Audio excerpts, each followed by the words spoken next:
Editorial है, इसको हम क्रिटिकली और क्रिएटिवली एनालाइज करेंगे। टाइटल है इसका शैडो इकोनॉमी। अब शैडो इकोनॉमी को नीचे हम डिस्कस करते हैं कि शैडो इकोनॉमी क्या होती है। वैसे इसके 3-4 और टर्म्स भी हैं, तो इसीलिए नीचे जितने टर्म्स आ जाएंगे हम उनको इकोनॉमी के हिसाब से डिस्कस करेंगे। There is no right way of accurately measuring the undocumented part of an economy. अब कह रहे हैं कि ऐसा कोई ठीक रास्ता नहीं है कि हम undocumented part of an economy को माप सकें, तोल सकें, मेजर कर सकें। एक्यूरेटली आपका एडवर्ब है और मॉडिफाई कर रहा है आपके वर्ब को। अब अनडॉक्यूमेंटेड पार्ट ऑफ इकोनॉमी का मतलब है कि अनडॉक्यूमेंटेड इकोनॉमी वो इकोनॉमी जो within the boundaries of the laws registered ना हो। Hence, the size of Pakistan's shadow economy is estimated to be in the range of 30% to 50% of nation's total reported GDP by various studies using different methodologies. अब hence आपका adverb है।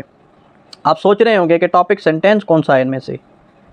देखें, कुछ इस तरह के पैराग्राफ्स होते हैं जिनमें आपको एक हुक बनाना पड़ता है, एक बैकग्राउंड बनाना पड़ता है अपने टॉपिक सेंटेंस के लिए। तो टॉपिक सेंटेंस इसका ये भी हो सकता है और ऊपर वाला भी हो सकता है। कभी कभार हम कोटेशन यूज़ करते हैं, उसके बाद हमारी अपनी पर्सनल ओपिनियन होती है।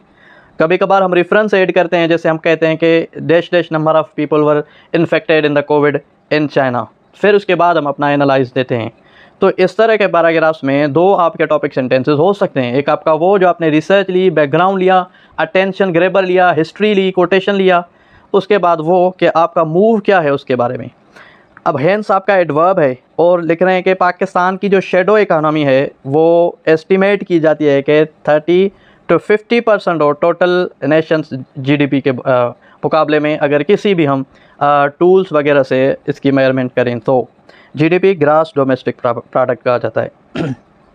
अब शेडो इकोनॉमी यहाँ पे भी आया हुआ है, शेडो इकोनॉमी इसकी टाइटल भी है, लेकिन नीचे इन्होंने ब्रीफली शेडो इकोनॉमी को डिस्क्राइब किया है, हम वहाँ पे डिस्कस करेंगे इसको। That is massive by any yardstick. अब किसी भी पैमाने के टूल से ये एक बड़ा मेजरमेंट का ज़ख़ीरा है। मैसिव, लार्ज, ह्यूज, अमंगस, यानी कि जो हमारी अनडॉक्यूमेंटेड इकोनॉमी है या शेडो इकोनॉमी है, अनडॉक्यूमेंटेड और शेडो में थोड़ा सा फ़र्क है, लेकिन कहीं पे ऐसा इसका कोई फ़र्क नहीं है। 30 से लेके 50% तक हमारी जो टोटल ग्रास जीडीपी है, ग्रास डोमेस्टिक प्रोडक्ट है, उसमें इसका 30 से लेके 50 तक हिस्सा है। तो इसीलिए ये कह रहे हैं कि ये एक किसी भी यार्डस्टिक के हिसाब से एक बड़ा नंबर है। अब शेडो इकोनॉमी को आगे ये डिस्क्राइब कर रहे हैं, यहाँ पे डिस्कस कर लेते हैं। द शेडो और इनफॉर्मल इकोनॉमी, अब दोनों ये टर्म्स हैं, शेडो और इनफॉर्मल इकोनॉमी, जो हमने टाइटल में भी डिस्कस किया है कि शेडो इकोनॉमी क्या है। Refers to the economic activities taking place outside the tax and regulatory system। ऐसी इकोनॉमिक एक्टिविटीज़ जो टैक्स और रेगुलेटरी सिस्टम के बाहर हो रही हों, and may or may not have any backward or forward linkage with the organised sector, और आगे या पीछे इसकी कोई लिंक या कोई इसका वास्ता किसी ऑर्गेनाइज्ड सेक्टर से ना हो। Every country is grappling with the issue of parallel economy. Pakistan is not alone in this. Grappling का मतलब है गिरना, तबाह होना, सुकड़ जाना। अब लिख रहे हैं कि हर मुल्क दुनिया में इस पैरेलल इकोनॉमी के इशू की वजह से पीछे जा रहा है, दिन ब दिन गिर रहा है। पाकिस्तान इसमें एक नहीं है। थोड़ा सा अगर हम इसको ग्रामेटिकली सेंटेंस को एनालाइज करें तो दोनों जो क्लासेस हैं, एक वेट की हैं, एक साइज़ की हैं, एक लेंथ की हैं और एक एक पैराग्राफ क्लास की हैं।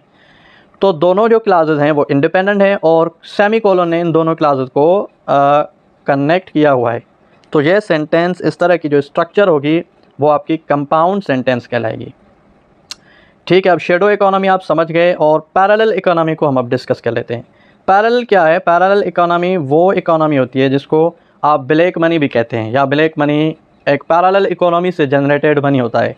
यानी ऐसा इकोनॉमी का ज़रिया या सोर्स या बिज़नेस जो आप ऑफिस के रूल्स के ख़िलाफ़ वर्जी के मुताबिक कमाएं, यानी अनरजिस्टर्ड रूल्स के मुताबिक हों, या करप्शन हो, या फिर धांधली के मुताबिक इसके दरमियान से कमाई हो, या फिर मुल्क के मफादात से हट के अपने इसको पर्सनल या फिर एक एगोइस्टिक इकोनॉमी का टर्म भी यूज़ किया जाता है।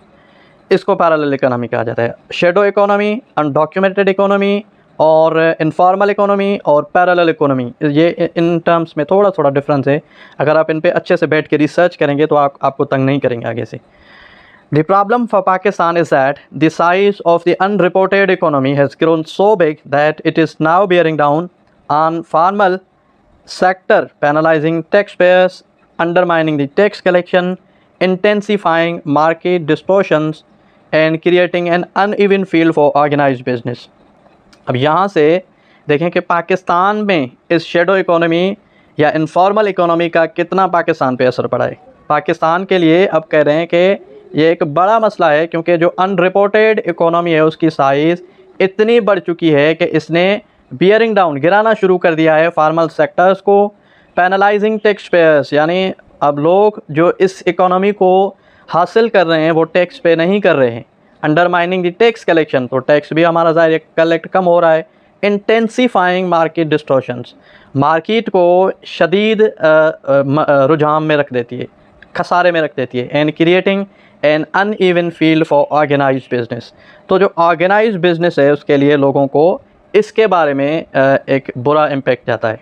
थोड़ा सा हम अगर सेंटेंस को ग्रामेटिकली एनालाइज करें तो इसमें ये जो मैंने सारे अंडरलाइन किए हुए हैं, फॉर्मल सेक्टर्स, पेनलाइजिंग टैक्स पेयर्स, ये सारे ऑब्जेक्ट्स हैं, इनको कंपाउंड ऑब्जेक्ट्स कहा जाता है। लेकिन इसमें और बात नोट करने की है, series of comma, formal sector comma penalising tax payer comma undermining tax collection comma intensifying market distortion and. अब क्या आया हुआ है, एंड ने इस सीरीज़ ऑफ कामा को ख़त्म किया हुआ है। तो 2 ऑब्जेक्ट्स हों, 3 ऑब्जेक्ट्स हों, 4 ऑब्जेक्ट्स हों, चाहे सीरीज़ ऑफ नाउन्स हों, सीरीज़ ऑफ सब्जेक्ट्स हों, जितने भी होंगे लास्ट वाले नाउन से आगे एंड लिख के हम उस नाउन की सीरीज़ को ख़त्म करेंगे। और इस तरह की सीरीज़ और सीक्वेंस में आपको एंड से पहले कामा की ज़रूरत नहीं है। Let's move on. The existence of unregulated economic activities across the almost every segment of business underlines। अब कह रहे हैं कि जो अनरेगुलेटेड इकोनॉमिकल एक्टिविटीज़ मौजूद हैं या जन्म ले रही हैं, उन्होंने तकरीबन हर बिज़नेस के सेगमेंट में अब ये अंडरलाइन कर रही हैं, मुतवज्जा फरमा रही हैं कि poor governance and law enforcement, weak tax administration, corruption and the lack of political will.